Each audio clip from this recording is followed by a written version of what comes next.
Kepala Kebijakan Luar Negeri Uni Eropa Josep Borrell menuntut Israel melakukan sesuatu terhadap pemukim ekstremis Israel yang menyerang konvoi bantuan kemanusiaan dalam perjalanan mereka untuk rakyat Palestina di jalur Gaza.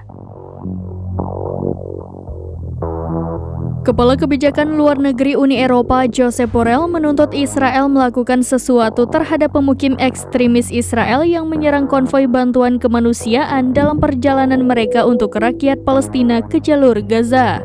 Sejak Israel menyerang Rafah pada 6 Mei 2024 yang otomatis menutup jalur pengiriman bantuan dari perbatasan Mesir, Israel membuka jalur baru dari Yordania. Namun para pemukim ekstremis Israel menghadang truk-truk yang membawa bantuan tersebut dan merusak muatannya. Pada Senin 13 Mei 2024, salah satu truk bantuan digeledah di dekat Hebron tepi barat. Ia mendesak pemerintah Israel untuk menghentikan kelakuan para pemukim ekstremis Israel. Perwakilan Uni Eropa itu juga meminta pertanggungjawaban pemukim Israel yang menghalangi pengiriman bantuan ke jalur Gaza.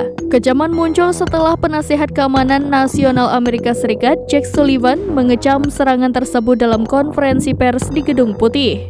Selain Josep Borrell, Menteri Luar Negeri Inggris David Cameron mengecam serangan ekstremis Israel terhadap truk-truk bantuan ke jalur Gaza. Dia akan menyampaikan kekhawatirannya kepada pemerintahan Perdana Menteri Israel Benjamin Netanyahu setelah ekstremis Israel terekam memblokir truk-truk menuju ke jalur Gaza.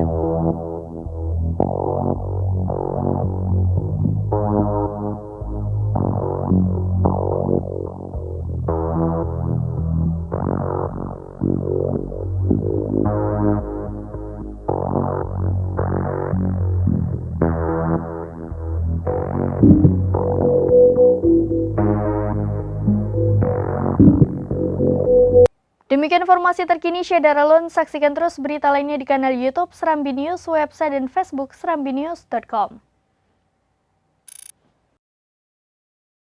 Download Tribun X sekarang, menghadirkan lokal menjadi Indonesia.